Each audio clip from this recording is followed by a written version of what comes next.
As we get deeper into the summer and most actual NBA activity comes to a standstill, it can be beneficial to take a moment to look back and then to look forward.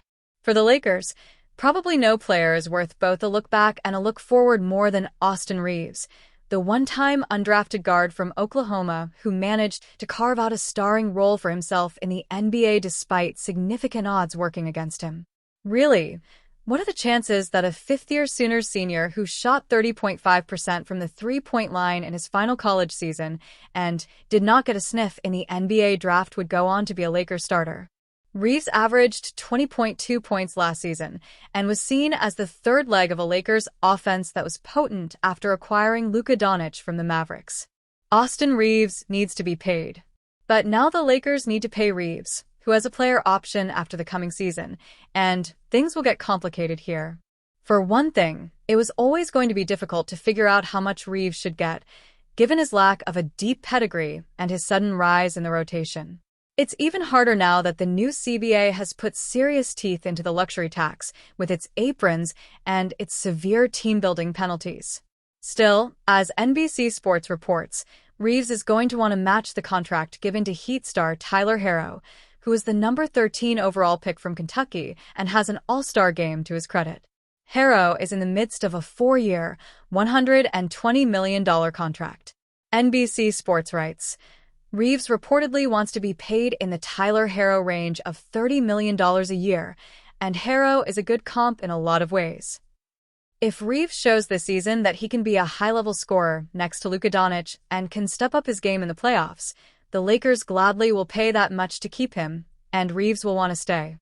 However, if he struggles again in the playoffs, the Lakers, who will have a lot of cap space, may question whether that is the best way to spend their money.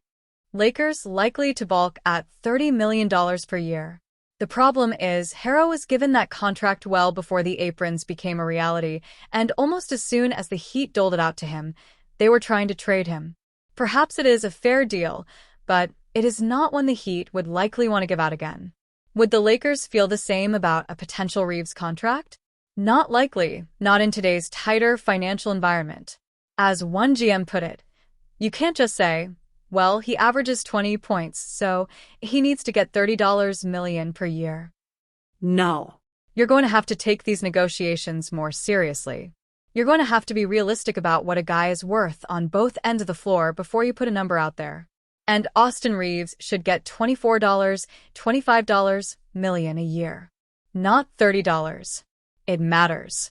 The Miami Heat have signed Drew Smith to a 3-year, $7.9 million contract. Michael Scotto of Hoops Hype reported the addition via X.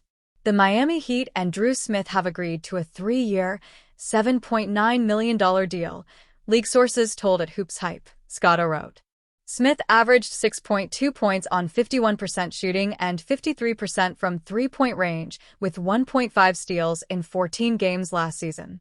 Agents Aaron Riley and Reggie Berry finalized the deal. Smith, 27, spent last season with the Heat and clearly did enough to earn himself a larger role within the rotation for the upcoming season. He will provide a scoring spark off the bench. Eric Spoelstra will likely be hoping that Smith is the latest diamond in the rough to come via the Heat's talent development system. Furthermore, Smith may find himself with a bigger-than-expected role as Terry Rozier continues to deal with off-court issues. The veteran guard has also struggled to make an impact for the Heat and is unlikely to feature in the rotation next season. Smith will undoubtedly want to capitalize on that opportunity. Heat's Haywood Highsmith decision pays dividends. On Friday, August 15th, the Heat traded Haywood Highsmith and a 2031 second-round pick to the Brooklyn Nets. Miami took back a 2026 second-round draft pick as part of the deal. The Miami Heat have traded Haywood Highsmith and a 2032 second-round pick to the Brooklyn Nets for a protected 2026 second-round pick, sources tell ESPN. Shams Charania reported. Brooklyn has remained active in trade conversations as the league's only team with remaining significant cap space and takes Highsmith in with an unprotected second-rounder. Nets have also acquired 2 1sts this offseason to add to the most first- and second-round picks in the league. Heat shed Highsmith's salary to lessen their salary bill. Nets send Miami a 2026 second-rounder that is protected 31 to 55. The decision to trade Highsmith is what created the cap space for Miami to sign Smith without risking becoming a luxury tax-paying team. Given Miami's struggles at the guard position in recent years, adding Smith on a multi-year deal makes sense. The hope will be that he can develop into a reliable backup option who can spell minutes in the starting rotation when needed. Highsmith, due to miss 8 to 10 weeks. On August 8th, the Heat reported that Highsmith was set to miss 8 to 10 weeks due to his recent surgery. That would likely be before he began rehabbing his injury and working himself back to full fitness. Losing Highsmith will be a tough blow for the Heat's wing depth. However, the need to add another body at the guard positions likely outweighed what Highsmith would bring to the rotation as a bench forward. Smith has shown some potential and upside in recent years and could now finally be in line to have a legitimate role within Spoelstra's rotation.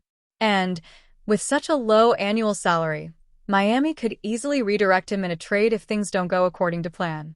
All in all, the Heat have enjoyed a strong piece of business as they continue an impressive summer of recruitment and preparations. Things have been moving incredibly slowly for the Golden State Warriors this offseason, with headlines surrounding the franchise currently starting and ending with the restricted free agency of Jonathan Kuminga. Yet while Kuminga's future and the franchise's expected subsequent signings are claiming the attention, a certain detail was overlooked last week in what could become the most important part of Golden State's next 6 months. The Warriors are now eligible to trade Jimmy Butler. As of August 6th, the Warriors are now eligible to trade Jimmy Butler following his blockbuster acquisition from the Miami Heat in February. That marked 6 months from the day Golden State acquired the 6X All-Star, but his trade ineligibility stemmed from the huge 2-year, $111 million extension that he signed upon his arrival, rather than the trade itself. That extension is significant to the point where Butler won't hold a lot of value on the market. Not that the Warriors will be looking to shop him anyway, given the veteran forward completely reshaped their season from lottery-bound disaster to taking out the 2-seed Houston Rockets in the first round of the playoffs. However, that's not to mean that Butler and his contract won't be an interesting piece to monitor in the event that Golden State have tangible negotiations with rival teams on superstar players. Take Giannis Antetokounmpo, for example, whose future isn't completely guaranteed at the Milwaukee Bucks, with the likelihood of a trade soaring if the franchise gets off to a poor start next season. If the Warriors want to acquire Antetokounmpo, as has been long dreamt, then Butler is going to be the easiest path to matching salaries before you get into the abundance of young players and picks they'd also have to give up. Then you have another superstar who Golden State have been linked to for over 18 months, LeBron James. The 4X MVP's future at the Los Angeles Lakers has also been a significant source of speculation this offseason, with the Warriors again mentioned as a team with some level of interest. Again, reaching James' $52.6 million salary would be best achieved by using Butler's contract. The teams would then have to haggle over picks, but James' no-trade clause does give the acquiring team some sort of leverage in that scenario. The Warriors are from giving up on Butler or looking to move on from him, but there is a level of upgrade that can now be explored in the coming months that they didn't necessarily have access to before last week.